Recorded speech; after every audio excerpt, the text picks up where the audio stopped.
अगर कहानी अच्छी लगे तो लाइक, कमेंट, सब्सक्राइब जरूर करना। तो चलते हैं कहानी में।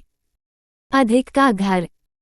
मुंबई अधिक के दोस्त बर्थडे विश करके वापस जा रहे थे। अधिक की मॉम दिनू भैया की मदद से बर्थडे बाश से फैले कचरे को इकट्ठा कर साफ करवा रही थी। जानकी बचा हुआ केक उठाकर किचन में चली आई थी। उसको छोटे पीस में काटकर फ्रिज में रखना था। उसने अपने दोस्तों को सी ऑफ करने आए अधिक को मोबाइल में किसी का कॉल पहले अवॉइड करते हुए और फिर रिसीव करते देखा था। अधिक का चेहरा कुछ अलग ही दिख रहा था। जानकी ने अधिक को भागकर ऊपर अपने कमरे में जाते हुए देख लिया था। जानकी केक काट रही थी और डिब्बे में भर रही थी, लेकिन उसका मन मचल उठा था।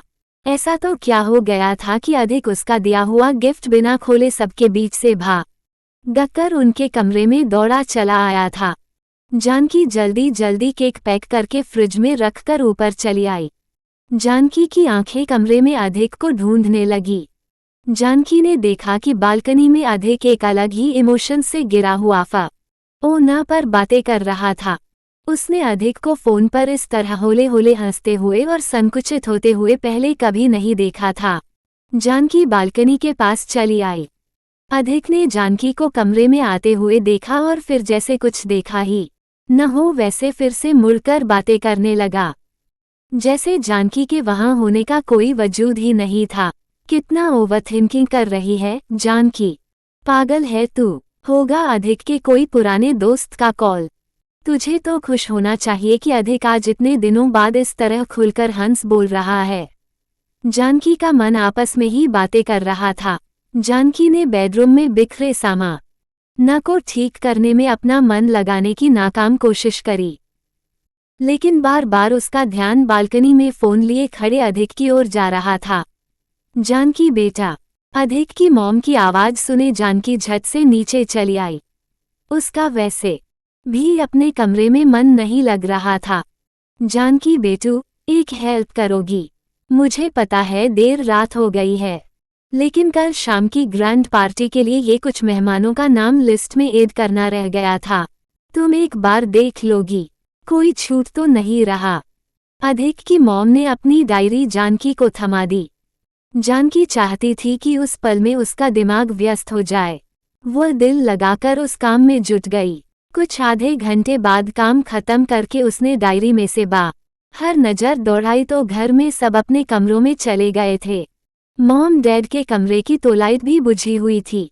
दिनू भैया ने किचन भी सवार किया था और अपने छोटे से रूम में चले आए थे।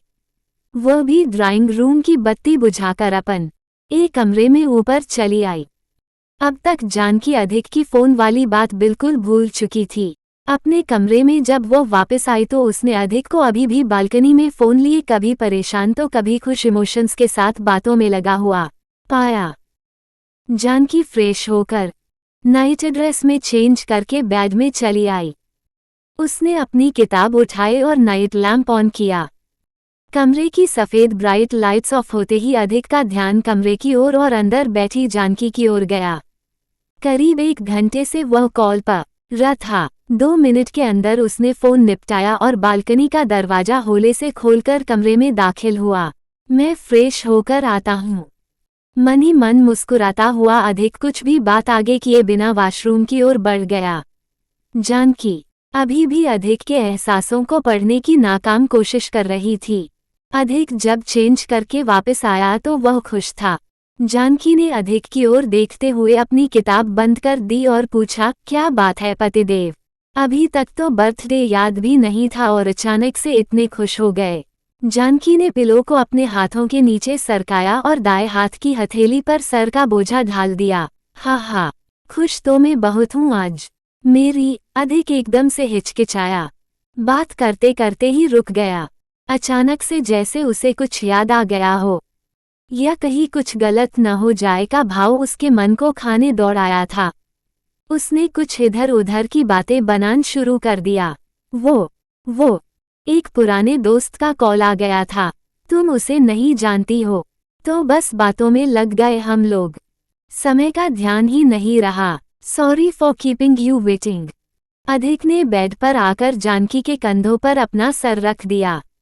जानकी न ए हंसकर कहा, कोई बात नहीं, आपको खुश देखकर मैं भी खुश हूँ। और फिर बचपन के दोस्तों की तो बात ही कुछ और होती है। फिर से एक बार हैप्पी बर्थडे मिस्टर अधिक, जानकी ने अधिक के सर को चूमते हुए कहा। उसके रिपोन्स म अधिक ने जानकी को अपनी बाहों में दबोच लिया और उसके ऊपर चढ़ गया। अचानक से अधिक के मूड में हुए बदलाव से जानकी भी हंस पड़ी शर्मा कर। Thank you, thank you, thank you so much for everything. मैं आज बहुत खुश हूँ, बहुत बहुत खुश हूँ, कहते हुए अधिक ने जानकी को अपनी बाहों में लेते हुए उसके चेहरे पर चुंबन की बारिश कर दी। जानकी ने अधिक को इतना एक्साइटेड और खुश पहले कभी नहीं देखा था। अधिक जानकी को अपने प्यार की मदहोशी में खींचता हुआ आज एक नई दुनिया में ले आया था।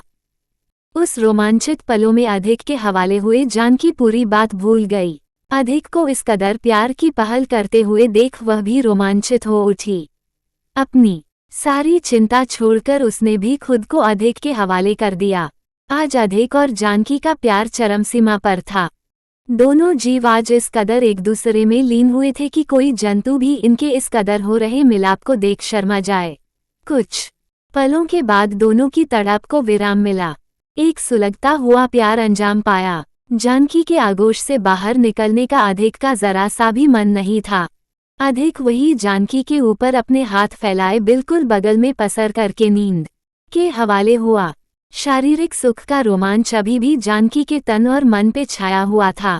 जानकी ने नाइट लैंप बुझा दिया और बाहों में छोटे बच्चे की तरह सो रहे अधिक के माथे को कसकर चूम लिया। वह अधिक के सिर पर बिखरे बालों के साथ कुछ पलों तक खेलती रही।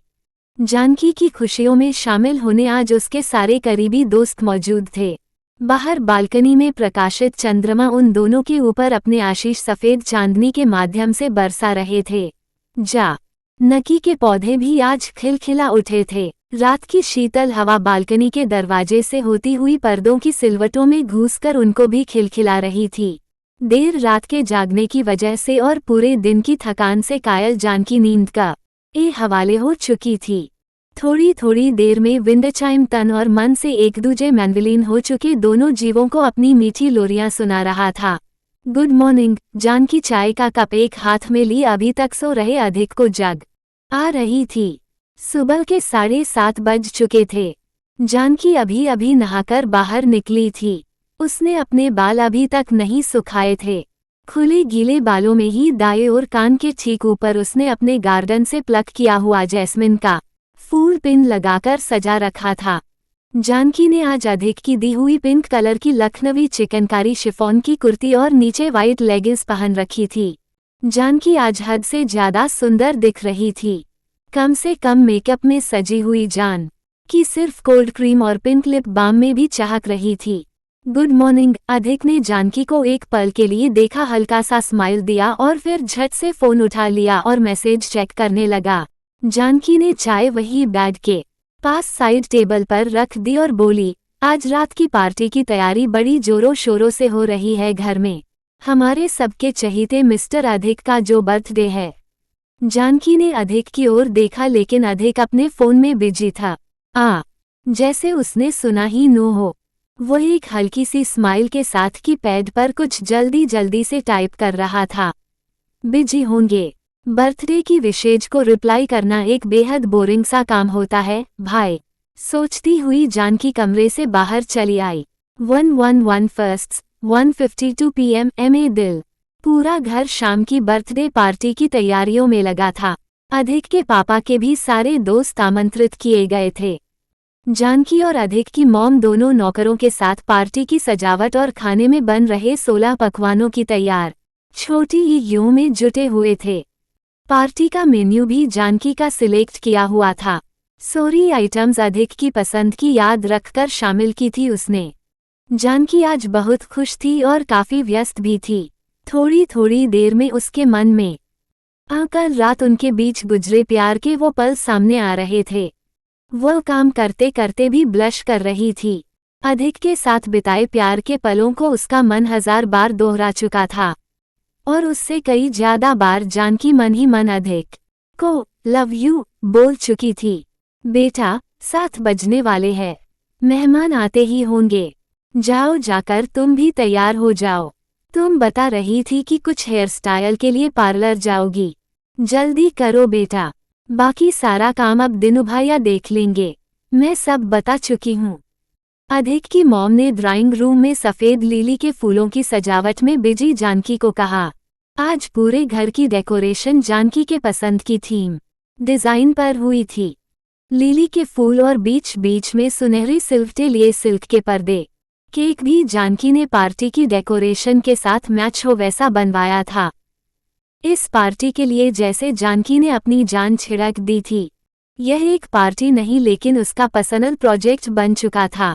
पार्टी की हर छोटी से छोट बड़ी ही डेकोरेशन में भी अधिक के लिए जानकी का प्यार बसा था। जितनी दोनों में पहचान हुई थी उतनी पहचान को जानकी ने आज के ये डेकोरेशन में व्यक्त किया था। अधिक के पसंद के लिली के फूल, अधिक का पसंद का सफेद कलर, अधिक के पसंद की उसकी खुद की हेयर स्टाइल। उसको पार्लर जाना बिल्कुल पसंद नहीं था लेकिन अधिक के प्यार में जानकी बावरी बन गई थी। अधिक ने हनीमून के टाइम गिफ्ट की हुई ब्लैक पार्टी ड्रेस ही वह पहनने वाली थी। अधिक के मॉम के कहने पर जानकी जल्दी से ऊपर अपने कमरे में चली आई। कमरे में कोई लाइट ऑन नहीं थी। उसको लगा कि कमरा खाली है। वह जल्दी से अपनी ड्रेस और कुछ ज्वेलरी का सामान पैक करने लगी पार्लर जाने के लिए। तभी उसको लगा कि कोई बालकनी में है और बातें कर रहा है। जानकी ने नजदीक जाकर पर्दे के पीछे से देखा तो अधिक ही फोन पे था। वह बालकनी में टहलते हुए एक अजीब सी खुशी के साथ किसी से बात कर रहा था। ऐसी क्या बात है कि अधिक कमरे में लाइट जलाना तक भूल गया?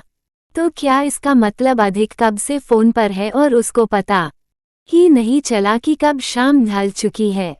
जानकी अब जानने को उत्सुक हो गई थी कि फोन पर कौन मिल गया है अधिक को जो वह ऐसे बिहेव कर रहा है कल शाम से। जानकी ने बातें सुनने की कोशिश करी। क्या तुम सही में मुंबई में हो और तुम अभी बता रही हो कब आई? क्या हम अभी मिल सकते हैं? मैं 15 मिनट में तुम्हारे घर पहुंचता हूँ। अधिक की आवाज एक्साइटमेंट में इतनी जोर से आ रही थी कि जानकी को बिना कुछ कोशिश किए ही सब सुनाई दे रहा था। कब आई? मतलब कोई लड़की है? और पार्टी के दिन शाम को ऐसी कौन दोस्त से मिलने अधिक इतना उतावला हो रहा है? जानकी मन ही मन सोच रही थी। उसने अपना सामान पैक किया और नीचे चली आई। वो चाहती थी कि अधिक उसके साथ बातें शेयर करे और कुछ छुपाए नहीं। जानकी के नीचे आने की कुछ 5 मिनट में ही अधिक भागता हुआ नीचे चला आया। जानकी ने बाइक की चाबी ले रहे अधिक से पूछा, अधिक कहीं जा रहे हो? मेहमान आते ही होंगे और मुझे भी अभी पार्लर जाना है। तुम छोड़ दोगे? ओह, आई एम सो सॉरी जानू, वो क्लाइंट का एक बहुत ही जरूरी काम आ गया है।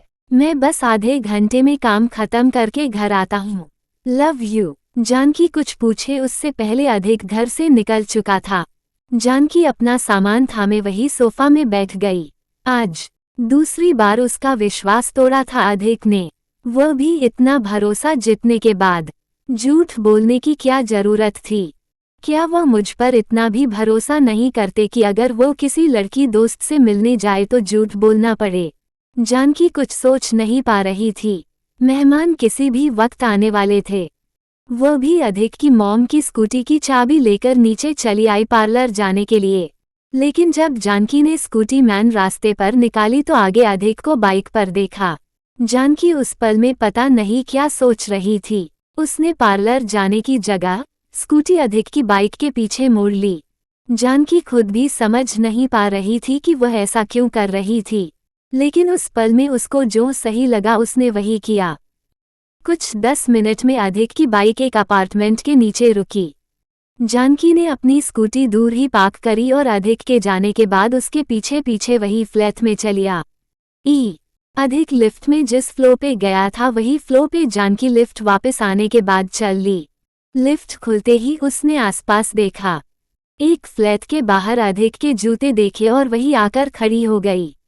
अब क्या करेगी? कौन है इस फ्लैट में? और अधिक किस लड़की को यहाँ मिलने आया था? एक्सक्यूज मी दीदी, आप किसी को ढूंढ रही हो क्या? अचानक से कोई गेट बॉय जैसे दिखने वाले लड़के ने जानकी को पूछा। जानकी घबरा गई, लेकिन फिर हिम्मत जुटाकर उसने जवाब दिया, हाँ, एक्चुअली मेरी एक दोस्त के घर को ढूंढ रही हूँ।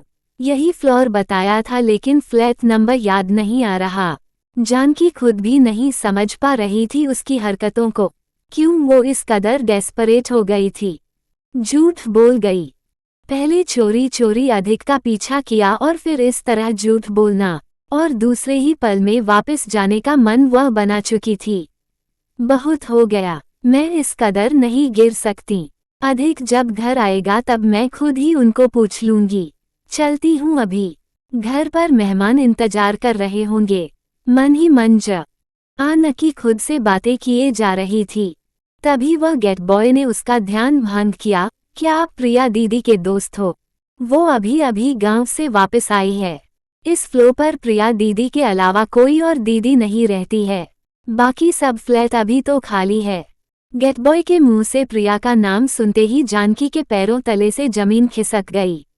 उसको समझ नहीं आ रहा था कि गेट बॉय कौन सी प्रिया की बात कर रहा था। प्रिया? लेकिन प्रिया तो जानकी अपना पहले बोला हुआ झूठ भूल चुकी थी। उसके मुंह से दिमाग में चल रहे विचार ही शब्द बनकर निकल पड़े। हाँ, हम सब किस्मत वाले हैं कि प्रिया दीदी सही सलामत है। 2 महीना अस्पताल में इलाज हुआ उनका, तब जाकर ठीक हुई है। चलिए मैं चलता हूँ। गेट बॉय अपनी मस्ती में सीढ़ियों से नीचे की ओर आगे बढ़ गया। अब जानकी का शक सच्चाई में बदल गया था। उसके पैर जैसे लोहा बन गए थे, वही जमीन में गड़ गए थे। वो कुछ भी समझ नहीं पा रही थी। उसको सच्चाई को समझने में वक्त लग गया। मतलब प्रिया जिंदा है और अधिक उससे फोन पर बातें कर रहा था और मुझसे झूठ बोला। सच्चाई समझ आते ही जानकी के हाथ से उसका सामान फर्श पर छूट कर गिर पड़ा।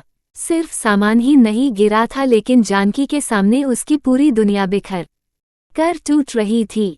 अधिक का बिछड़ा प्यार जिंदा है, ये बात समझ आते ही जानकी टुकड़ा टुकड़ा होकर बिखर गई। कुछ दिनों में ही सही, अधिक को वह जान से ज्यादा प्यार कर बैठी थी और सपने में भी उसने इस दिन की कल्पना न ही करी थी। खुद को जैसे तैसे संभालते हुए जानकी लिफ्ट में आ गई। वहाँ फ्लैट में क्या चल रहा था वह जानने के लिए जानकी जरा भी उत्सुक नहीं थी। लिफ्ट में ग्राउंड फ्लोर का बटन खोजने में उसको पूरी 1 मिनट लग गया। उसकी आंखें आंसुओं से छलक उठी थी। आंसुओं से भरी आंखों में से उसे कुछ भी ढंग से दिखाई नहीं दे रहा था। बौखलाई हुई जानकी जब स्कूटी तक पहुंची तब वहीं सड़क के किनारे बैठ पड़ी। उसको अभी भी पिछली कुछ मिनटों में जो हुआ उस बात पर भरोसा नहीं हो रहा था। उसकी सांसें फूल रही थी और पूरे बदन पे पसीना हो आया था। स्कूटी चलाने के तो होश वह कब की खो बैठी थी, जैसे पैनिक अटैक हो रहा था। एक हाथ से आंखों से बह चले आंसुओं को साफ करती हुई रास्ते के बीचों बीच आकर दूसरे हाथ से उसने ऑटो रोका और सीधा घर के लिए चल दी। अगर कहानी अब तक अधिक की बर्थडे के लिए सजने के लिए पार्लर जाने निकली जानकी अपने मन की सुनकर स्कूटी से अधिक की बाइक का पीछा करती हुई एक अपार्टमेंट तक आ पहुंचती है।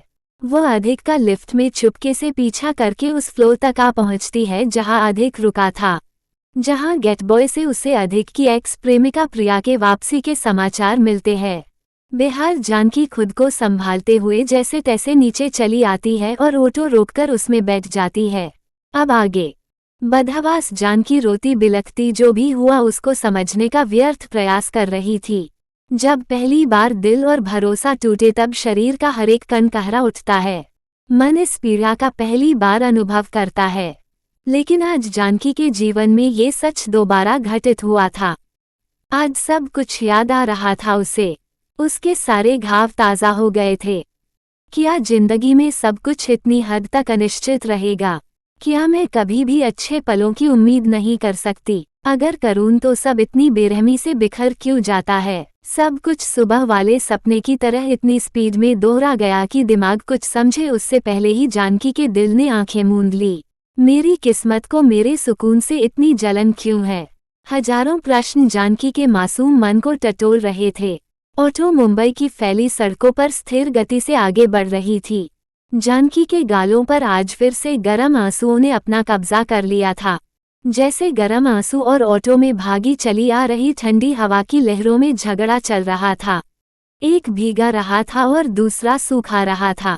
जानकी का मन इतने आर्य सवालों को खड़ा कर रहा था कि उसके पूरे शरीर में ठंड की सिहरन दौड़ गई। अधिक पहले से प्रिया को पसंद करता था और अगर आज वो उसे वापस पा लिया है तो मुझे इतना बुरा क्यों लग रहा है। खोए हुए प्यार को वापस पाना तो खुशकिस्मती है, फिर मैं अधिक की खुशी में खुश क्यों नहीं हो पा रही हूँ? क्यों आज मुझे मेरी फिक्र हो रही है? मैंने तो इस रिश्ते में 0 उम्मीद रखी थी, फिर आज ये दर्द पहली बार से भी गहरा क्यों महसूस हो रहा है? मैं क्यों फिर से भरोसा कर बैठी? मैं इतना तो जरूर जानती हूँ कि पहले प्यार में हारा दिल शायद दूसरी दफा जुड़ भी जाए, लेकिन जब पहला प्यार खुद ही लौट आता है तो दिल पुरानी यादों को संजोने के लिए कोई भी हद तक जा सकता है। और फिर अधिक ने तो माँ छोटे जैसे कोई प्रेम के कसमे वादे नहीं किए थे। अधिक को दूसरी बार खोने के ख्याल से ही जानकी पूरी तरह बुझ गई। दिल पे कुदरे गए नए घावों के बीच खुद को संभालने में इतनी उलझ गई थी जानकी कि टाइम और जगह का होश ही नहीं रहा उसे। ऑटो ने जानकी को घर तक उतार दिया। मैडम, भाड़ा। ऑटो वाले ने आंसुओं में कैद जानकी को कहा। कड़वी सच्चाई का सामना करते वक्त जानकी अपना बैग तो स्कूटी में ही छोड़ आई थी, जिसमें अधिक का दिया हुआ ड्रेस जो वो आज की बर्थडे पार्टी में पहनने वाली थी वो छूट गया था। अचानक से जानकी को होश आया कि उसके हाथ में सिर्फ स्कूटी की चाबी थी और वह खुद ऑटो लेकर वापस आ गई है। अरे जानकी बिटिया, कहाँ चली गई थी तुम? और घर में सब मेहमान तुम्हारा बेसब्री से इंतजार कर रहे हैं। अधिक को कहीं देखा है तुमने? इतना काम में मशगूल रहता है कि आज उसकी बर्थडे पार्टी के बारे में भी भूल गया होगा। अधिक के पापा पार्टी में आमंत्रित एक स्पेशल गेस्ट को रिसीव करने अपार्टमेंट के गेट के पास नीचे आए हुए थे। जानकी को देखते ही वह फौरन वहां चले आए। पापा, वी इनको पैसे देने हैं, मैं मेरा वॉलेट ऊपर भूल गई थी। जानकी ने खुद को फिर से एक बार संभालते हुए हकलाते हुए अधिक के पापा को जवाब दिया। हाँ, रुको, ये लीजिए भैया। जानकी बेटा, तुम जल्दी से ऊपर जाओ और तैयार हो जाओ, सौम्या काफी परेशान हो रही है। अधिक के पापा ने मेहमानों के साथ दूसरी लिफ्ट में शामिल होते हुए कहा। जानकी घर में दाखिल हुई तो हर एक चीज ने उसका मजाक उड़ाया। डेकोरेशन की हर छोटी से छोटी चीज में से अधिक नाम की चीखें सुनाई दे रही थी उसे। समय खुद को दोहरा रहा था। उस वक्त भी वह आशा और सपनी के साथ चल रही थी जो उसकी शादी के ठीक 2 घंटे पहले चकनाचूर हो गए थे, और आज एक बार फिर वह आसमान में कोसों फीट ऊंचाई से जमीन पर आ गिरी थी। फड़फड़ा रही थी अपने वजूद को मिटता हुआ देख। जानकी बेटू, कहाँ थे आप? You are not ready yet, चलो गेट रेडी फास्ट। अधिक नीचे पार्किंग में पहुंचने ही वाला है, मेरी अभी अभी उससे बात हुई है। अधिक की मोम ने जानकी को फटाफट अपने कमरे में जाकर तैयार होने का आदेश दिया। वो खुद भी धागलों कामों में उलझी हुई थी। जानकी की शक्ल तक देखने का उनको टाइम नहीं था। फिर से एक बार जानकी को ऐसे हालत में अपने मन की करने की आज़ादी नहीं मिली। वो चुपचाप ऊपर चली आई। बिना दिमाग लगाए तय की गई ड्रेस लेकर वॉशरूम में चली आई। हर बार का साक्षी आईना फिर से उसके सामने आ गया, लेकिन न इस बार उसने खुद को कोई तसल्ली नहीं दी, न ही खुद के लिए कोई सहानुभूति दिखाई और न ही कोई विचारों का समाधान चाहा। अगर अब भी वह अपनी फूटी किस्मत को समझने की कोशिश करेगी तो उससे बड़ा बेवकूफ इस दुनिया में और कोई नहीं हो सकता। आंसुओं को हल्के फुल्के मेकअप में छिपाए एक बार फिर जानकी लाइफ के ड्रामा में अपने सेकंड हैंड किरदार को परफॉर्म करने के लिए तैयार थी। वह तैयार होकर कमरे से निकल ही रही थी कि अधिक कमरे में दाखिल हुआ। जानकी को पिंक ड्रेस में देखकर अधिक के चेहरे पे चौड़ी सी स्माइल आ गई। जिंदगी ने जो छप पर फाड़ के खुशियां अधिक के झोले में डाल दी थी वो उसके चेहरे पर साफ दिखाई दे रही थी। वह जानकी के दोनों हाथों को अपने हाथों में थामकर जोर जोर से हिंदी गाना गुनगुनाने हुए इधर उधर डोल रहा था। फिर ले आया दिल मजबूर क्या कीजे, रास ना आया रहना दूर क्या कीजे, दिल कह रहा उसे मुकम्मल कर भी आओ वो जो अधूरी सी बात बाकी है, बच्चा तुम नीचे जाओ, I am so happy today. मैं अभी आया नीचे। झट से तैयार होकर अधिक के मुंह से बहकी हुई बातें सुन जानकी को उसकी खुशी का एहसास हुआ। कितना खुश था आज अधिक। जब खोए प्यार की उम्मीद भी जगती है तो मन इसी तरह प्रफुल्लित हो उठता है। उसने खुद भी तो यह महसूस किया था। बर्थडे पार्टी खत्म होते होते देर रात हो चुकी थी। आज जानकी का कमरे में वापस पैर रखने का बिल्कुल मन नहीं था। पूरी पार्टी में वह किरदार निभाते निभाते बुरी तरह थक चुकी थी। रह रहकर उसके दिमाग में एक ही ख्याल आ रहा था कि वह अधिक के लिए खुश है, लेकिन उसका प्यार फिर से उससे मुंह फेर लिया। इस बात का उसको असहनीय गम था। कुछ ज्यादा ही एक्स्ट्रा काम करते हुए खुद को बिजी रख रही थी। दिनू भैया को आखिरी काम तक में हाथ बटवा चुकी थी। अब तो कमरे में जाना ही पड़ेगा। अब तो अधिक का सामना करना ही पड़ेगा। वो हिम्मत जुटाकर कमरे में चली आई। बालकनी में अपने फोन में व्यस्त अधिक को अनदेखा कर फ्रेश होने चली गई। गरम शावर में फिर से आंसुओं को पनाह दी। फ्रेश होकर नाइट ड्रेस में बाहर आई और बाल सुखाकर लोशन लगाकर बेड में चली आई। उसने फिर से खुद को किताब में कैद कर लिया, जिससे उसके भ्रमित और अत्यंत विचलित मन को थोड़ा सा ब्रेक मिल जाए। इतनी देर में अधिक बालकनी से अंदर चला आया। जानकी ने कॉन्फ्रोंटेशन अवॉइड करने के लिए अपनी आंखें झूठ-मूठ की बंद कर ली और सोने का नाटक किया। अधिक चेंज करके आज फिर से कंबल लेकर सोफे में सोने चला गया। जानकी की बंद आंखों के किनारों ने यह एहसासों को समझ लिया और आंसू बह चले। अपने चंद दिनों के प्यार के एहसासों को एक बार फिर से खाली हो चुके बेड में वह हाथ पसार कर वापस पाने की नाकाम कोशिश करती रही। कुछ ही मिनटों में उसने देखा अधिक चैन की नींद सो चुका था। उसने जानकी को बताना तक सही नहीं समझा और ऐसे मन फेर लिया प्यार से। ये बात जानकी के दिल को चीर कर रख दी थी। आंसू बहाकर थकी आंखें नींद के हवाले हो गई थी। आज रात फिर से जानकी ने डर की आहटें भरी। वह नींद में ही भाग रही थी, लेकिन वो राक्षस उसका पीछा करते हुए बहुत नजदीक आ पहुंचा था। वह नींद में ही चिल्ला उठी, अधिक, please don't live, please don't. जब वह भयावह सपने से उसकी आंखें खुली तो उसने अपने आप को अकेले पाया। उसको संभालने अधिक नहीं आया था इस बार। उसको बच्चा कहते हुए किसी ने महफूज होने का एहसास नहीं दिलाया। आज अधिक गहरी नींद में दूसरी ओर करवट लिए सोया हुआ था, जैसे जानकी से उसका कोई नाता न हो। जानकी बगल में पड़े पिलो को उठाकर कस के हग कर ली और खूब रोई। एक बार फिर से अधिक ने उसका भरोसा तोड़ा था। जी शांत कर उसने पानी पिया। नींद का ओसो दूर थी और वापस उस राक्षस की झपेट में जाने का उसका बिल्कुल मन नहीं था। अधिक के साथ एक ही कमरे में अब उसका अब जी घूट रहा था।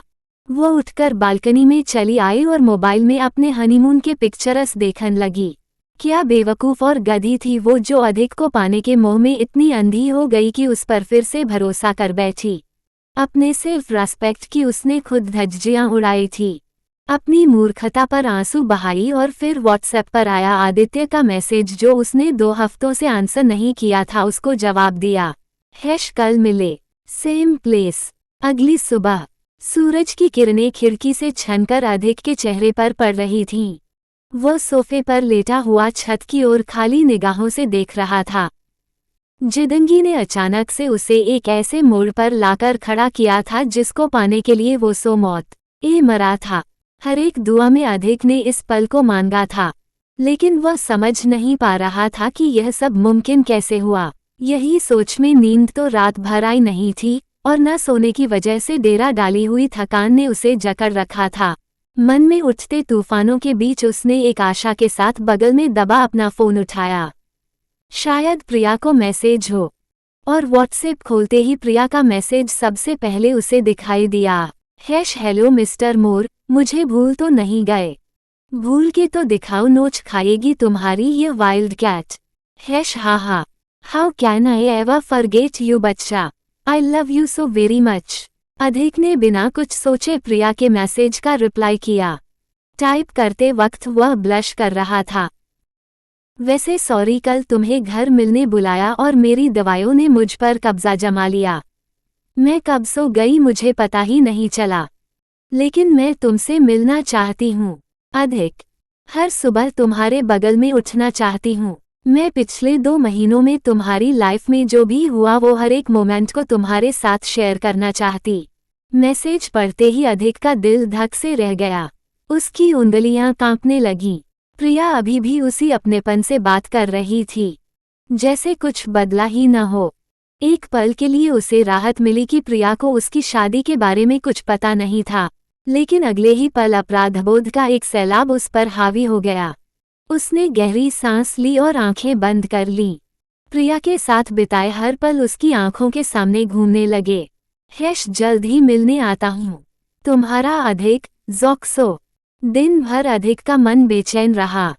वो किसी काम में मन नहीं लगा पा रहा था। हर कुछ मिनट में वह फोन की स्क्रीन देखता, मानो प्रिया का अगला मैसेज आने वाला हो। शाम होते होते उसका फोन फिर से बजा। प्रिया का ही मैसेज था। ऐश मेरे दीवाने मिस्टर मोर, एक गुड न्यूज़ बतानी थी। जयपुर से माँ आ गई है, कुछ दिन साथ रहेगी मेरी देखभाल के लिए। And you can know what, मुझे डॉक्टर अंकल ने काम करने की परमिशन भी दे दी है। या कुछ दिनों में काम भी शुरू कर दूंगी। Can't wait to see you at work baby. Adhik के दिल की धड़कनें तेज हो गई। उसे विश्वास नहीं हो रहा था कि प्रिया फिर से उसके इतने करीब है, जैसे किसी ने उसके साथ घिनौना मजाक किया हो।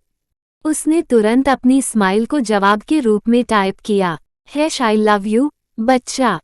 प्रिया ने मुस्कुराते हुए इमोजी के साथ लिखा, hash I love you more mister More. ये पढ़कर अधिक के चेहरे पर हल्की मुस्कान आई। उसकी आंखों में एक चमक लौट आई, लेकिन साथ ही मन में एक दर्द भी था। उसने प्रिया को इंतजार क्यों नहीं किया? क्यों इतना जल्दी लाइफ में मूव ऑन हो गया वो? उसे प्रिया के साथ बिताए गोवा के समंदर किनारे बिताए वो सुनहरे पल याद आने लगे। वह सोचने लगा कि कैसे वे दोनों साथ में घंटों बातें किया करते थे, कैसे उनकी हंसी गूंजा करती थी और कैसे प्रिया की हर छोटी छोटी बातें उसके दिल को छू जाती थीं। लेकिन उन मीठी यादों के बीच एक कड़वा सवाल उसके मन में घूम रहा था, प्रिया जिंदा कैसे है? सबने तो कहा था फ्लाइट क्रैश के बाद उसकी सर्जिकल कॉम्प्लिकेशन से मौत हो गई थी। उसके माथे पर पसीने की बूंदें छलक आई। उसने अपनी उंगलियों को आपस में मरोड़ते हुए सोचा, कहीं मैं कोई सपना तो नहीं देख रहा। उलझन से भरकर उसने अपने सबसे अच्छे दोस्त आशीष को फोन लगाया, जिसने प्रिया के चल बसने की बात खुद उसको फोन पे बताई थी। आशीष ही उसकी उलझनों को काम कर सकता था। फोन की घंटी बजते ही उसने बेसब्री से इंतजार किया। प्लीज फोन उठाओ आशीषा, वो बुदबुदाया। आशीष ने फोन उठाया। हेलो अधिक, लॉन्ग टाइम मैन, सब ठीक है? अधिक की आवाज में बेचैनी थी। आशीष, तुरंत मिलना है तुमसे, अभी इसी वक्त। अधिक अपने मन की गदमथल को अब ज्यादा देर सहने की हालत में नहीं था। आशीष को आभास हो चुका था कि शायद प्रिया के लौट आने की बात अधिक तक पहुंच गई है। उसने चिंतित स्वर में पूछा, क्या हुआ भाई, कुछ गड़बड़ है क्या? नहीं, कुछ भी ठीक नहीं है। 1 घंटे में तुम्हारे घर आ रहा हूँ। फोन रखकर अधिक ने एक गहरी सांस ली। उसके मन में गुस्सा और दुख का तूफान चल रहा था। एक नज़र आसपास घुमाया तो देखा जानकी अभी अभी स्नान करके हेयर ड्राई कर रही थी। बिना जानकी से कोई नजरें मिलाए या कुछ बात किए वह अपना तौलिया लेकर बाथरूम में फ्रेश होने चला गया। वह जल्दी से तैयार होकर घर से निकल पड़ा। जानकी अब भी कल की सच्चाई को समझने की नाकाम कोशिश में लगी थी। वह बार बार अधिक की हरकतों को देख रही थी। शायद अब अधिक उसे बताएगा सच्चाई। लेकिन जब अधिक गुड मॉर्निंग विश किए बिना ही कमरे से निकल गया तब नकी का मन मान बैठा कि यह रिश्ता अब कुछ दिनों का मोहताज है। वह चाहे कितनी कोशिश कर ले इस रिश्ते में वापस जान फूंकने की, लेकिन अधिक को अब पाना नामुमकिन लग रहा था। और वह क्यों करे कोई कोशिश? क्या कोशिश अकेले उसे ही करनी है? इस रिश्ते में अधिक का कोई फर्ज नहीं बनता है कुछ भी एफर्ट डालने का। एक बार फिर से उसकी आंखें भर आई। सुबह सुबह उसको हग करके जगाने वाला अधिक आज व्हाट्सएप पर ब्लश करते हुए मैसेजिंग कर रहा था। 1 घंटे में वह आशीष के घर वह पहुंच चुका था। आशीष ने दरवाज़ा खोला तो अधिक के चेहरे पर तनाव देखकर चौंक गया। अरे अंदर आओ, क्या बात है? अधिक ने बिना कुछ कहे अंदर कदम रखा और सीधे सोफे पर बैठ गया। उसने अपनी आंखें आशीष की ओर उठाए और तीखे स्वर में बोला, आशीष, प्रिया जिंदा है। आशीष ने अविश्वास से कहा, क्या? ये कैसे हो सकता है? तुम तो कह रहे थे कि। मुझे यही जानना है। तुमने कहा था कि वह नहीं रही। तुमने मुझसे झूठ बोला। अधिक की आवाज में गुस्सा और पीड़ा साफ झलक रही थी। अधिक की बेसब्री भी उसकी आवाज में साफ दिखाई पड़ रही थी। आशीष ने नजरें झुका ली। उसकी आवाज धीमी हो गई, देखो यार, मैं सच बताओ, अभी तुम मेरे ही दोस्त हो न? अधिक ने उसकी बात काटते हुए उसे गुस्से में आदेश देते हुए कहा। आशीष ने गहरी सांस ली। ठीक है यार, तुम्हारे डैड ने मुझ पर दबाव डाला था। उन्होंने मुझे धमकी दी कि अगर मैंने तुम्हें प्रिया के बारे में झूठ नहीं बताया तो वे मेरे परिवार को नुकसान पहुंचाएंगे और मेरी नौकरी भी खतरे में आ जाएगी। तुझे पता है कि यह जॉब मेरे लिए कितनी इम्पोर्टेंट है। मेरी छोटी बहन की पढ़ाई का लोन मैंने लिया हुआ है। आशीष की आंखें नम हो गई और वह अधिक से आंखें मिलाने के काबिल नहीं रहा। अधिक ने अविश्वास से उसकी ओर देखा। मेरे डैड ने? लेकिन क्यों? वे नहीं चाहते थे कि तुम प्रिया से शादी करो। उनका मानना था कि प्रिया शायद कभी भी कोमा से बाहर न आए और तुम उसके प्यार में बावरे हो गए थे। ये सब के चलते वह नहीं चाहते थे कि तुम के साथ बने इतने अच्छे रिश्ते को ठुकराओ। उन्होंने मुझे तसल्ली दी थी कि वह जानकी और उसके परिवार को तुम्हारे और प्रिया के बारे में सब बता चुके हैं। ये जानते हुए भी वह लोग शादी के लिए तैयार हो गए। वे भी इस प्लान में शामिल थे। अधिक के चेहरे पर बेवफाई का गुस्सा और दर्द एक साथ उभर आए। तो सबने मिलकर मेरी जिंदगी से खेला। तुम मेरे सबसे अच्छे दोस्त थे आशीष। तुमने भी धोखा दिया। आशीष ने माफी मांगते हुए कहा, मुझे माफ कर दो यार। मैं मजबूर था। मेरे परिवार की सुरक्षा का सवाल था। जानकी को भी सब पता था। अधिक की आंखों में आक्रोश और गहनता थी। नहीं, वो बेगुनाह है। मैं इतना बता सकता हूँ कि जानकी एक बहुत अच्छी लड़की है। उसने ये शादी अपनी छोटी बहन की जिम्मेदारी के चलते की थी। उसे भी इस साजिश का शिकार बनाया गया। अधिक ने गुस्से और निराशा से सिर पकड़ लिया। तुम्हें कैसे पता कि वह इन सब में शामिल नहीं है आशीष? मेरे अपने माता पिता ने मुझे धोखा दिया। प्रिया से मुझे दूर कर दिया। और तुमने भी। आशीष ने उसके कंधे पर हाथ रखते हुए कहा, मैं समझ सकता हूँ तुम्हारा दर्द, लेकिन तुम्हें शांत होकर सोचना होगा। अब सिर्फ तुम अकेले नहीं हो अधिक।